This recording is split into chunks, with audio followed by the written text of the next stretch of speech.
Добра вечер, почитувани гледачи. Добре дојдовте во последното издание за оваа недела на За или Против. Ке се обидеме да направиме едно заокружување на сето она што беше актуелно во текот на изминатата недела.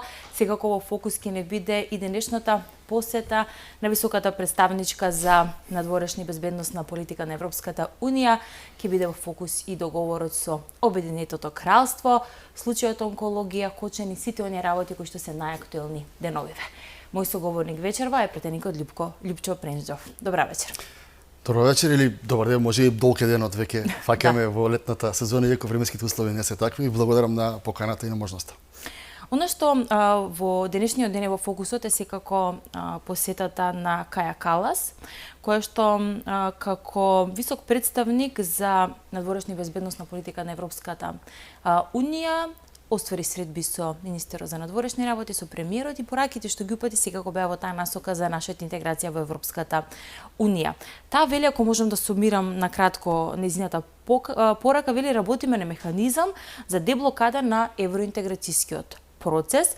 При тоа вели дека се уште силно веруваат во планот кој што Европската Унија го има и затоа вели нема потреба од план Б. Како вие генерално ја оценувате денешната посета и пораките кои што беа испратени? Да, ви благодарам. Ке одговорам на прашањето. Најнапред би сакал да го честитам денес е меѓуниот ден на властите, националниот ден, да посакам дека е за многу години. Република Македонија е држава во која што тие се целосно интегрирани, тие се граѓани на Република Македонија. Во Крушево имаме и влашкиот еден од службените јазици, што е богатство на нашата држава. Сакам да им го честитам денот вака пред да започнеме со емисијата. Денес најголем настан кој што се случи во Република Македонија, да, тоа е посетата на високата представничка на Европската Унија за надворешна политика и за безбедност. Тоа е многу важна функција во рамки на Унијата. Имав прилика да посетам целата прес-конференција во владата.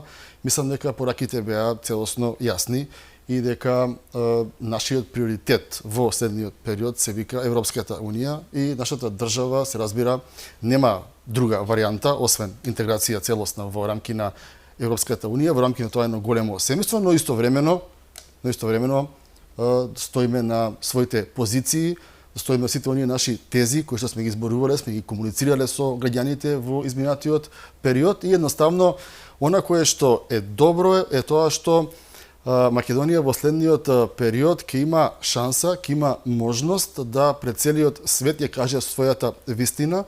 Тоа ќе биде заедно со бугарската страна, тоа ќе биде во формат во кој што практично во една страна е билатерален, но од друга страна ќе учествуваат сите високи представници на Европската Унија. Значи покрај господјата Калас, тука ќе биде и господјата фон дер Лајн, ќе биде председателот на Европскиот совет, ќе бидат нашите сојузници од НАТО, тука пред се сметам на најголемата држава во НАТО и најмоćната, тоа се Соединетите американски држави и едноставно таму ќе имаме можност да поразговараме за многу теми со бугарската страна.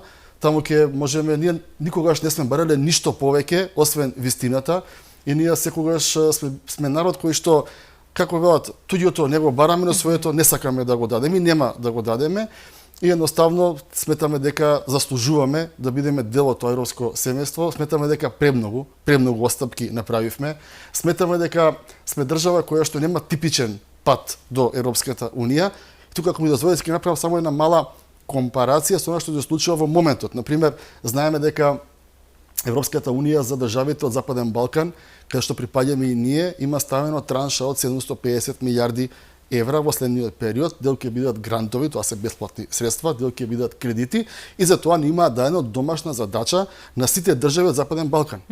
Државата која што е предничи и ги има реформите направено пред сите е токму Република Македонија. Така било и за другите работи во изминатиот период, бидејќи ние 20 на години го согласуваме нашето законодавство со она од Европската Унија. И сме држава која што за жал даде многу од своите обележја, дали тоа е знамето, дали е тоа многу пати променена устав, банкнот, така натаму. И сметам дека она кој што ние ќе го кажуваме, ќе го зборуваме, ќе биде прифатено од страна на целиот демократски свет, бидејќи лично сметам дека денес може вие се декларирате како сакате, дали по верска основа, дали по национална, дали по сексуална основа, но во Бугарија не може да бидете македонец. Значи, тоа го спомна денеска и премиерот на пресконференцијата, таму ќе запрашаме каде исчезна некаде околу 200.000 македонци од 50-тите до 60-тите години на минатиот век. Тоа се праша кои заслужуваат одговори. Заслужуваат одговори прашањето што се случува со Меѓународниот суд за човекови права, кој што го плаќаме сите држави и сме се обврзали да му ги почитуваме одлуките на тој суд, а при тоа имаме 15-16 пресуди кои што бугарската страна не ги прифаќа. На крајот на денот не можеме ние да дозволиме и не можеме препоставувам на никој да му стане тоа нормална состојба во која што една држава го блокира просперитетот и развојот на својот сосед со уцена, ајде сега ти да признаеш што се случило пред 160 години.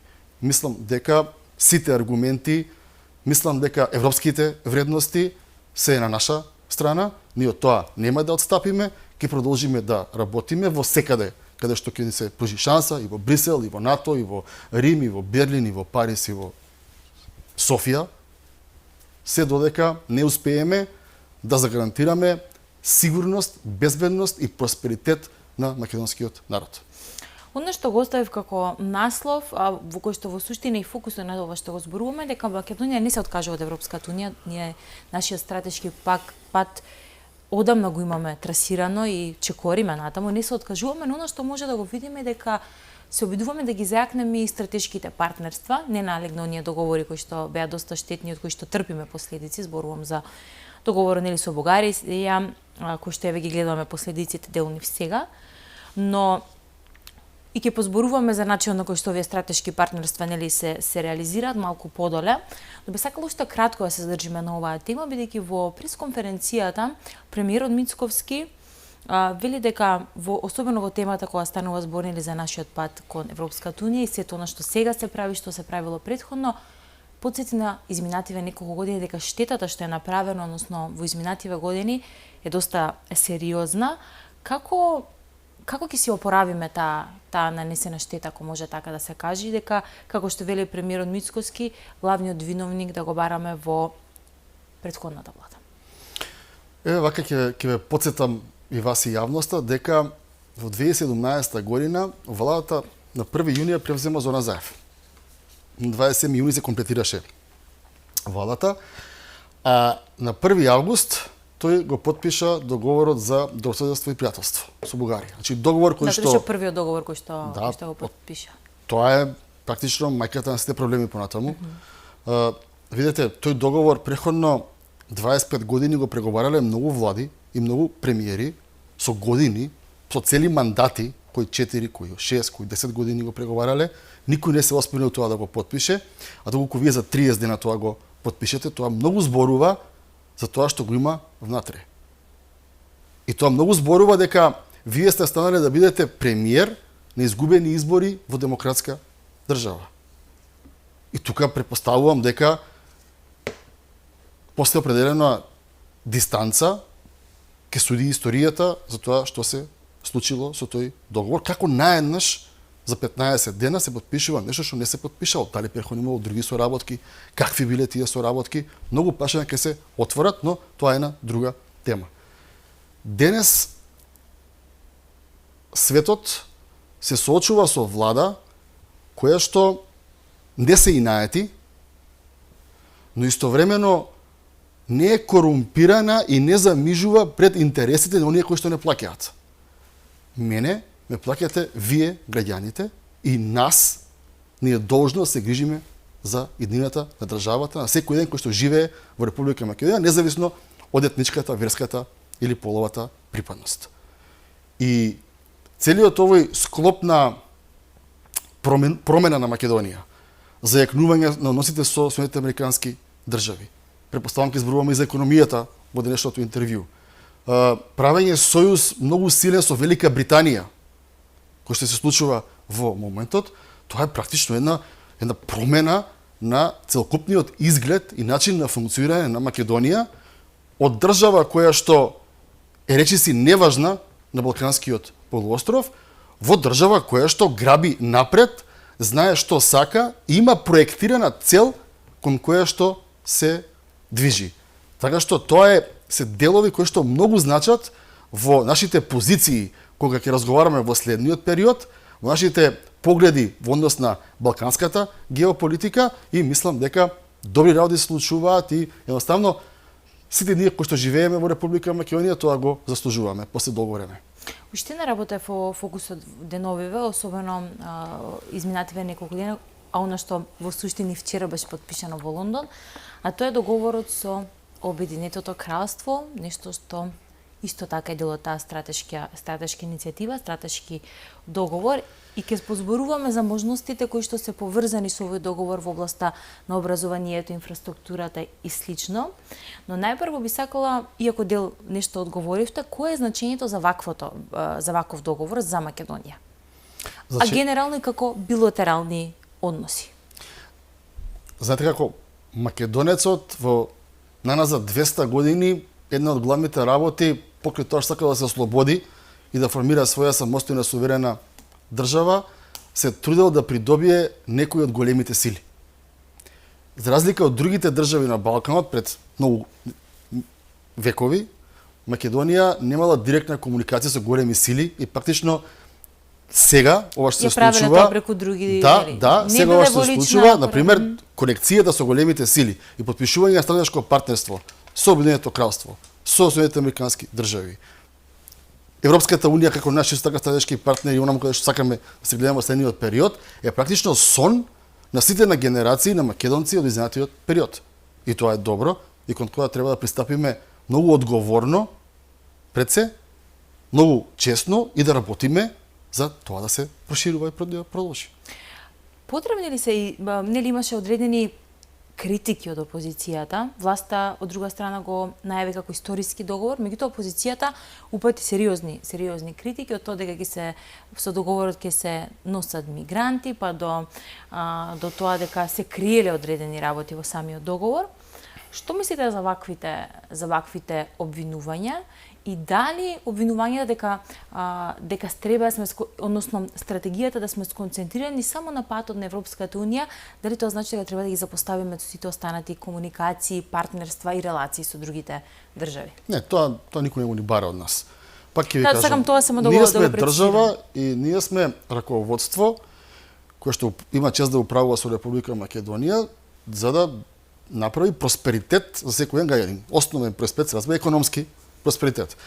И јас нема да навлегувам во тоа што СДСМ зборува.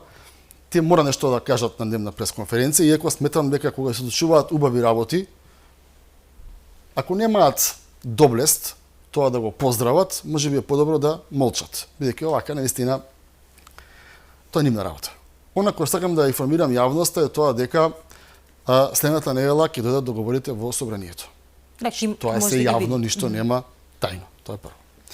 Второ, во Република Македонија за прв пат имаме таква градежна офанзива која што ќе го смени на позитивно описот на државата, ако ми дозволите. Овдека ќе има на повеќе делови ќе се инвестира со овие 5 милиарди фунти од страна на Британија, но она кое што веќе, како што имам информација, е абсолвирано, е тоа дека ќе имаме брза пруга од границата со Србија до границата со Грција. Целиот коридор 10, ние ќе имаме брза пруга, која што ќе оди 120-130 км на час за карго, за товар, и ќе има вагони во должина од 750 метри, што е максималната должина која што може да носи еден воз, а при тоа да превезува карго, стока, што е наистина најмодерна железница, и патничка која што ќе се движи до 160 км на час, бидејќи ние сме држава која што е мала по километража, има некаде и по 300 што се движат, но 160 за Македонија наистина оптимално е супер тоа што ќе се случува. Значи, покрај тоа што ќе имаме автопат, имаме од север до југ, имаме и брза железница. Второ, во Штип, во Тетово и во Кичево имаме една нова и две целосно реконструкции на болницки и клинички центар во Штип.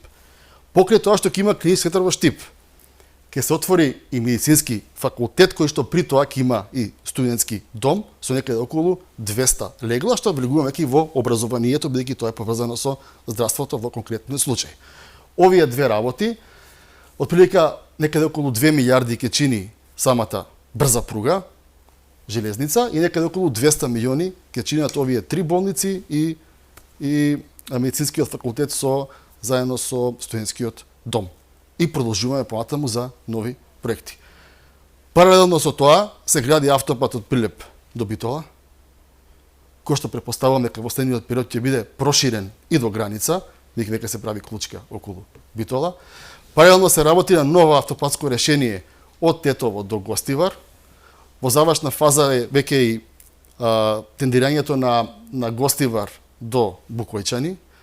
Од Букојчани повторно ќе се гради автопат да ги поврзе со оној веќе што е за Кичево, што автоматски вие за некаде до 2029-2030 година сите овие проекти ќе бидат завршени и Република Македонија нема да биде повеќе ицата држава. Нема да биде повеќе слепо црево на Балканот. Нема да биде повеќе држава со дупки, бидејќи ќе има и друг проект во следниот период кој што ќе дополнително ќе ги зајакнува постоечката реконструкција на постоечката патна инфраструктура. Бидејќи ако сакате вие дојдете во Европа, ако сакате вие да имате добра економија, крвотокот на добрата економија е превозот, патниот превоз и железничкиот превоз. Ние бродски превоз немаме, бидејќи не излегуваме на море.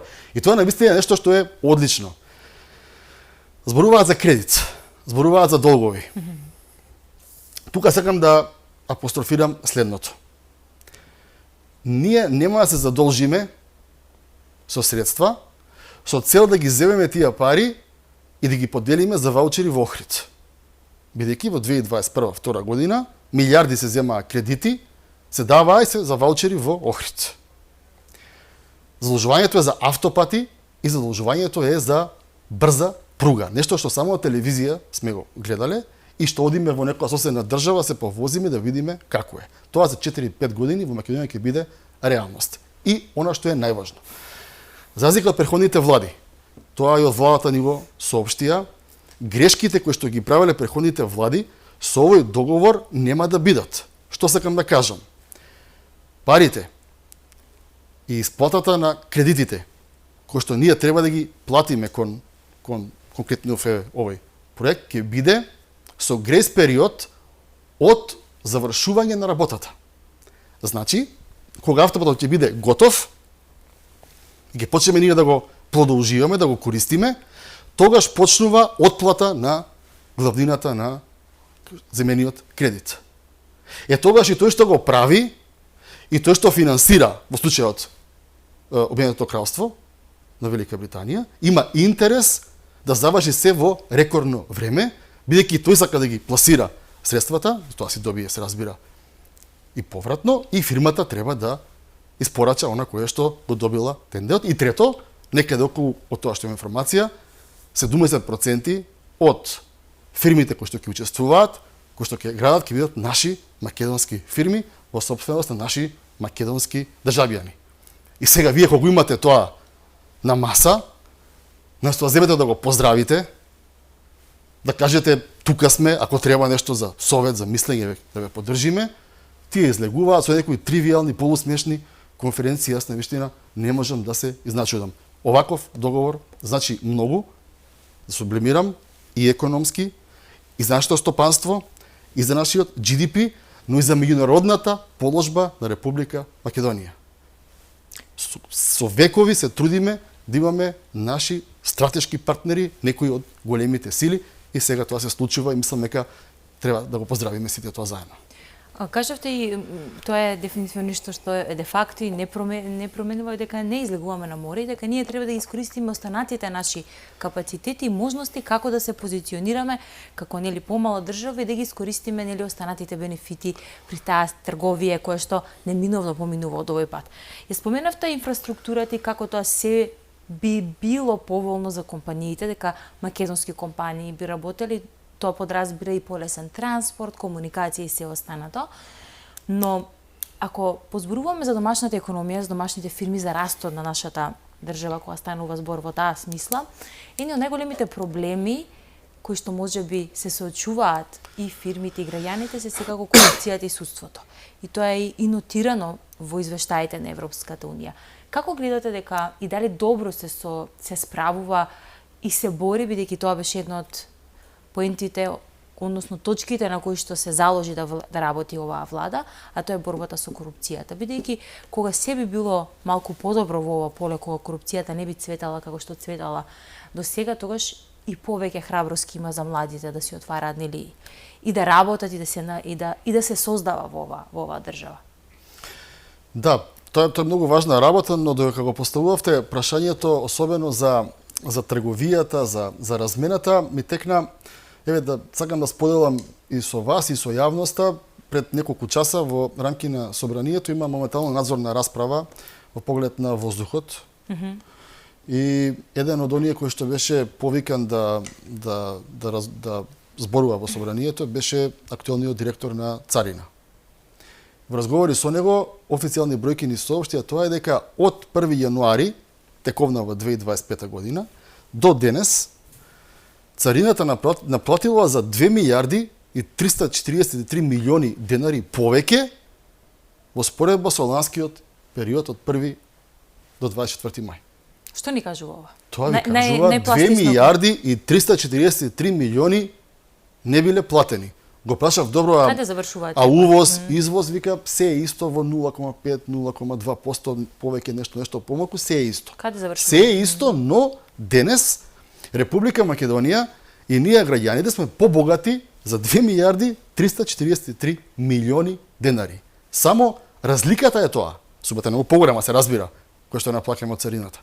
Сакам да ви кажам дека кога вие се однесувате домакински, кога парите не се кратат, тогаш бројките во финансии, бројките во буџетот се зголемуваат и вашиот кредитен рейтинг и вашите можности да направите повеќе капитални инвестиции, повеќе за граѓаните, излегува на површина и е реалност. За тоа некој што го нервира е негов проблем. Да се вратиме на вашето прашање кој што е наистина суштината е правото и правдата во Република Македонија. Во изминатиот период ние гледаме од страна на МВР, гледаме спроведување на правната држава на неколку различни нивоа. Прво, кое што јас го зборував и на самиот чин на формирање на владата минатата година, е тоа што голем дел од криминалот во државата, особено во последните 7-8 години, не беше само на улиците, туку беше и внатре во МВР. И нивото на кривични пријави, на судски постапки и на луѓе кои што се избркани од работа, троцифрена бројка, тоа висока троцифрена бројка од страна на МВР, е многу важно ниво за понатамошната борба со криминалот и корупцијата, бидејќи вие не можете сериозно да се бавите со криминал и корупција, доколку овие хоштаплери кои што хараат низ Скопје имаат луѓе во полицијата. Сега тие луѓе ги немаат во полицијата и се навраќаме на вториот столб од име, каде што практично улиците се исчистени. Од тие, како ги викаат сега, Бела Ноца, Барон, тие нивни уметнички имиња не им ги знам, но сите тие луѓе завршија онаму каде што им е местото во затвор. За мене многу важна работа е тоа што сериозен удар до истребување и е нанесен и на оние кои што дилаат дрога по улиците, тоа се овие кои што ги споменавме, и при тоа, од тоа што можеме да го сфатам, како нуспродукти во истрагата се разоткриени 7+2, 9 убиства, кои што се случиле, биле криени, еве ги сега излегуваат на површина. И тие две работи ги гледам како еден столб. Внатре во МВР, криминалот и овој што е помеѓу оне што значи висока корупција. Тука работите исто така се добри, заштоа што гледаме дека повеќе не се гледа дали некој е припадник или член на било која политичка партија, едноставно се гледа граѓаните како име и презиме, како човек, индивидуа, кој што работи или по закон, или го прекршува законот. Оние што го прекршуваат законот на еден начин одговараат затворски казни повеќе, други помалку, се она како што е препишано закон. Само така можеме да одиме напред како држава. Добро е тоа што гледам покрај тоа што дел од судијата, поранешниот обвинител се онаму каде што треба, се разреши работите во коцкарската мафија, таму се уште, мислам, може да се шири истрагата, така кажува многу. Значи, многу полења гледаме секојдневно приведувања и според мене тоа не треба да биде нешто кое што сега јас намерно не сакам да ги зборувам една по една сите области каде сме мегли, бидејќи тоа треба да го сфатиме како нормално. Нормално е да тој што го прекршува законот биде фатен.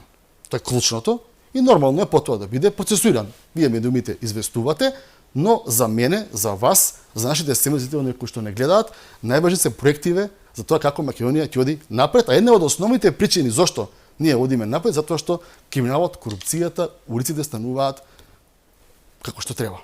Еден од најголемите скандали, ако може да речеме во историјата на Македонија, е оној скандал поврзан со клиниката за онкологија. Она што вчера основното јавно обвинителство на пресконференција го соопшти дека е затворена истрагата, ги кажа податоците до каде е истрагата, односно како се затвора истрагата, кои кумина се во самата. Меѓутоа, она што денеска беше особено искритикувано на пресконференција од ВМРО ДПМН чинам, е дека прашуваат зошто Венко Филипче не е изоставено целата приказна, токму поради фактот што беше министер за здравство во периодот од 2018-2022 година, тоа истиот е период каде што ги имаат прибрано доказите самото обвинителство, а со оглед на тоа информациите кои што и самите тие ги кажа дека станува збор за сериозен број на докази.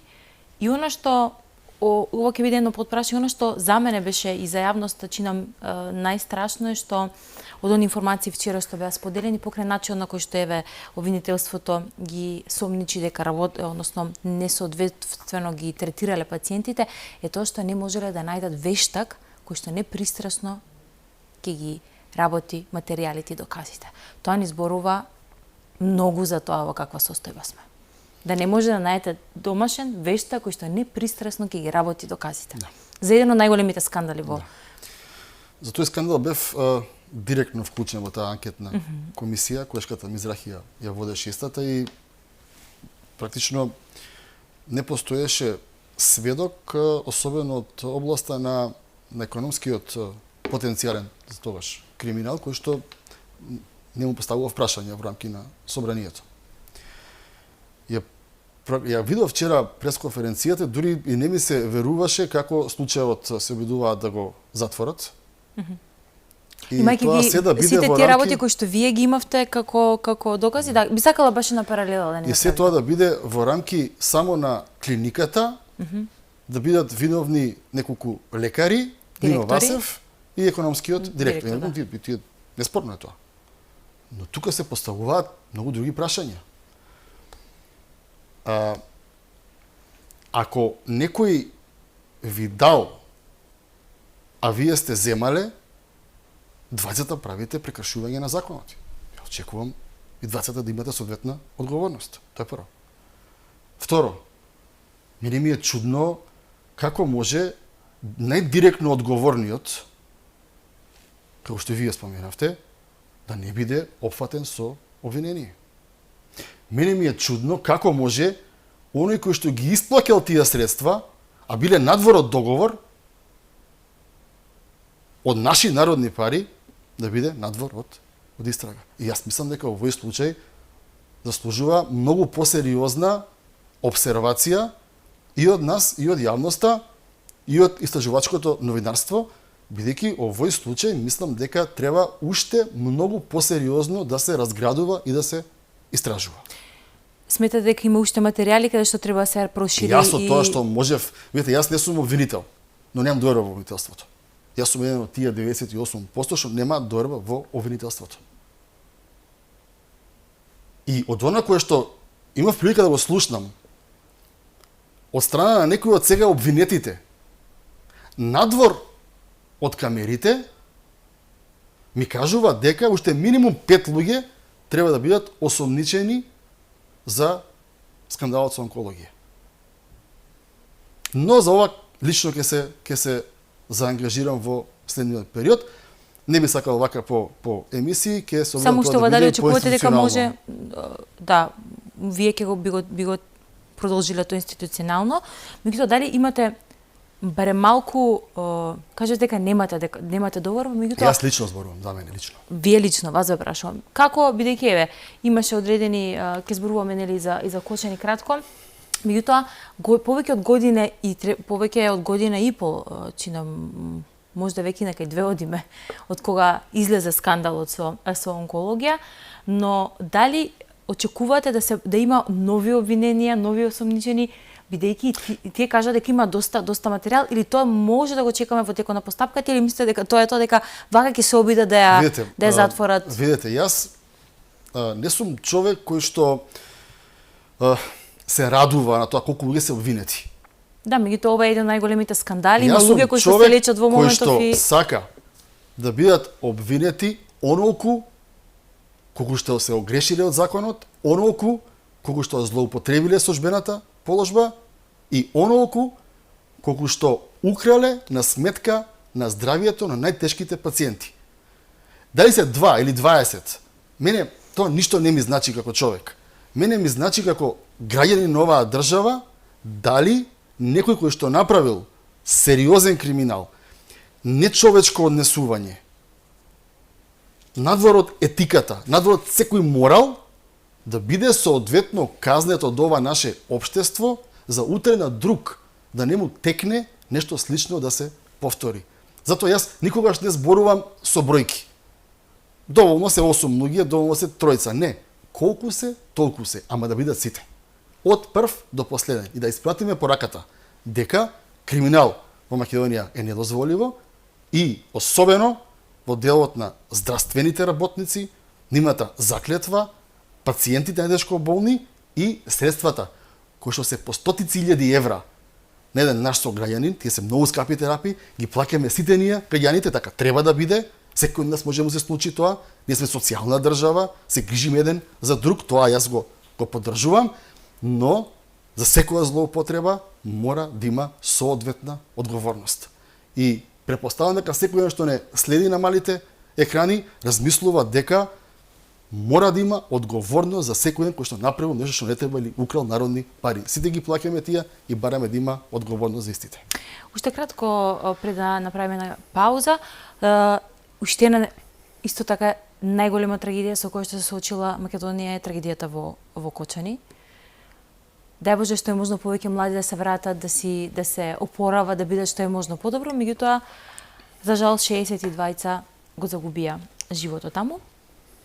Завршена обвинителството, МВР работеше на случајот и генерално може да заклучиме дека брзо беше завршена онаа постапка каде што треба, бидејќи ќе беше голем скандал тоа да не беше така, особено во рамки на обвинителството се што требаше да направи. Но како гледате генерално дека и за тоа имаше критики за МВР повторно од различни политички партии, дури ни обвинителството не го оставија, како да кажеме, на рад да си ја заврши работата поради такви некои политички пораки, каде што особено во вакви си трагедии не смее да ги има. Секогаш кога ќе ми се поставува прашање, користам приликата да не знам кој пат упатам сочувство до сите родители кои што ги изгубија своите блиски, своите најмили деца и полесно и побрзо заклепнување на оние кои што се повредени. Пред некој недела исто бев вака на интервју на слично прашање, ќе дадам сличен одговор, а тоа е дека јас сум прилично долго време во јавниот живот во Република Македонија, повеќе од 12-13 години, и од прилика ги познавам и луѓето со кои што соработувам, ги познавам и политичките ривали, но не очекував, значи ниво така најлошиот сон. Не очекував дека на ваква работа некој ќе се обиде да направи политички поен. Јас разбирам, јас сум секогаш кога дискутирам, зборувам оно што го мислам, се трудам да зборувам јасно и концизно и обично зборувам жестоко и со емоции, бидејќи тоа што го зборувам, верувам во него. Но вие да седите и да зборувате жестоко за нешто кое што да го одглумите и знаете дека не е така, дека измислувате, знаете дека тоа ќе повреди многу, знаете дека многу мајки, татковци, баби, значи луѓе кои што имаат, се поистоветуваат со Кочани, ќе ги развиете непријатни чувства на гнев, вие тоа свесно да го правите, со преходно научени реченици, И од тоа да мислите дека ќе станете утре покредибилна политичка партија во собранието или власт ќе станете за не знам. Тоа за мене е наистина морбидно. Јас никогаш не зборувам за достигнувања. Знаете што толку е вложено, значи јас ништо тие се нема да ги врати. Но, како што кажав и за преходното ваше прашање, секој еден, колку и да се таму, колку и да се, секој еден мора да сноси одговорност за настанот, кој што има директна или индиректна вина, кој што направил вина со чинење на нешто или направил вина со нечинење на нешто, требало да го направи. Секој еден, колку се, толку се, треба да си одговараат. Мораме така, луѓе. Пак ќе кажам, ништо тие се нема да ги врати. Но одговорноста, правдата, јас сум убеден дека ќе биде на потребното ниво. Ќе направиме тука кратка пауза, се враќаме за кратко повторно во студиото со уште неколку прашања до крај.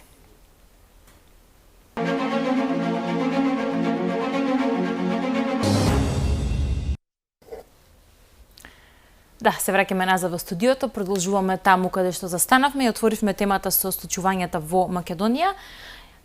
Ништо повеќе од година дена, односно веќе околу година дена е владата во овој состав. Како гледате на изминатава година?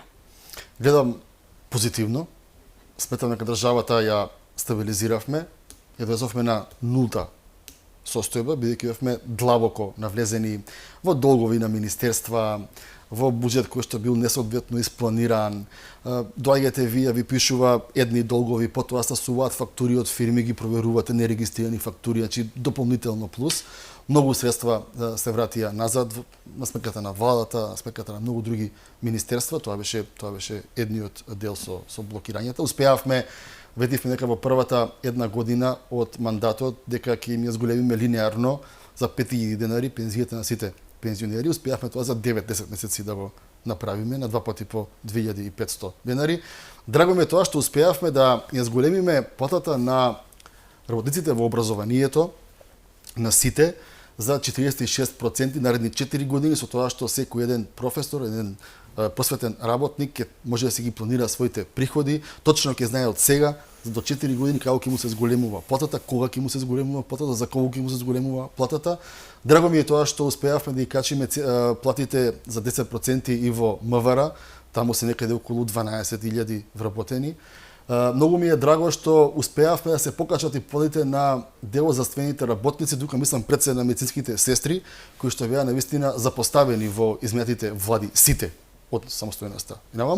И тоа се работи кои што се гледаат, кои што се видливи, кои што ги живееме. Тоа е само првиот чекор, како што кажав, се наоѓаме на некоја нулта точка и сега со овие проекти, со овие капитални инвестиции, со овие патишта, со оваа железница, со коридор 8, коридор 10, очекувам да, како што кажав и на почетокот, за некаде до 2029, најдосна до 2030 година, Република Македонија е сосема друга држава, многу поубава и многу пофункционална од оваа која што имаме сега. Задоволен сум од тоа што многу луѓе за кои што се сметаше дека се недопирливи во нашето општество, и тоа видовме како се допирливи и завршија со тешки обвиненија, некои од нив избегаа. Задоволен сум од тоа што 22-3 години Али Ахмети ставаше и менјаваше влади во Република Македонија, што го пативме во опозиција и никогаш повеќе нема да биде власт тој и ваквата нереформирана дуи. Така што, вака сублимат можам да направам, заволен сум тоа што исчистивме и се чисти се уште криминалот по улиците на Скопје, 500 оние банди кои што продаваат дрога, високиот криминал и тоа како сериозно. Така што, ова кој ќе го слушне вака, некој мисли дека е многу, да, не е малку направено, но уште многу повеќе се очекува од нас. Ние за тоа сме свесни, ние за тоа имаме план и очекувам дека од есента па натаму Република Македонија очекуваат се подобри и подобри вести, како на зголемување на животниот стандард на граѓаните, така и на подобрување на амбиентот, капиталните инвестиции и инфраструктурата во државата. Ко ја споменавте Дуи кој што замина во опозиција, па ме носите, ќе ве прашам и за движењата што се во албанскиот блок, односно сето она што се случува со Таравари, кој што пак вели дека тврди дека не бил чамен за спасување. Премиерот Мицковски тврди дека владата е стабилна. Како ги гледате овие придвижувања таму? Подобро, со оглед на тоа кое што се случува, можам прва рака да ви кажам, бидејќи во собранието пратениците се оние кои што ја бираат владата, прилика вие го знаете расположението на пратениците. Се разбира дека сумиња нема да зборувам, но на кое што ве убедуваме тоа дека не сега што се случи ова со господинот Таравари, туку многу од поодамна, многу пратеници кои што не се дел од управувачкото мнозинство покажуваат интерес да подржат некој закон, да бидат дел, бидејќи гледаат дека се прават добри работи. Она кое што еден од нив ми го вели, вика, видете, кога ве гледам како работите, вика, имам малце грижа на совест. Викам, зашто? Па затоа што вика, тоа што вика мојата партија го ветуваше, ништо не сработи, вика, тоа е подобар живот за граѓаните, вика тоа го реализирате. Така што и без да се случи овие состојби со господинот Таравари, секогаш има пратеници кои што се објективни и пред се го слушаат пулсот на гласачите во нивните места кои што сметаат дека се тука за поддршка на некое законско решение доколку има потреба.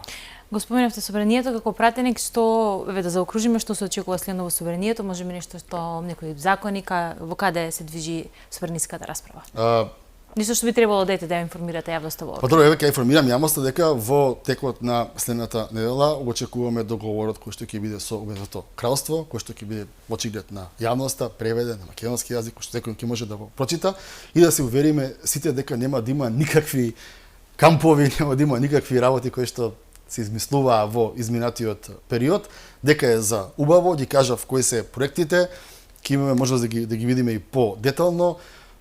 Не кажав, а тоа е многу важна работа за сите, а тоа е дека нема да биде со 7% каматна стапка како што земаше СДСМ, кредитите ќе биде некаде колку што инфлацијата, околу 2,5% плюс, минус што навистина тоа се добри работи, така сакам да завршам со добро, со позитивно емисијата, бидејќи сите граѓани кои живееме во Република Македонија, односно кои што се одлучивме да останеме да живееме во Република Македонија, заслужуваме да живееме многу подобро.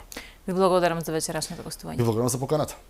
Почитувани, тоа беше вечерашната емисија. Знам дека дадовме одговори на прашањата кои што вие си ги поставувавте, а сега ве оставам на фреквенцијата на телевизија Алфа и ќе ви посакам убав остаток од денот и убав викенд пред вас.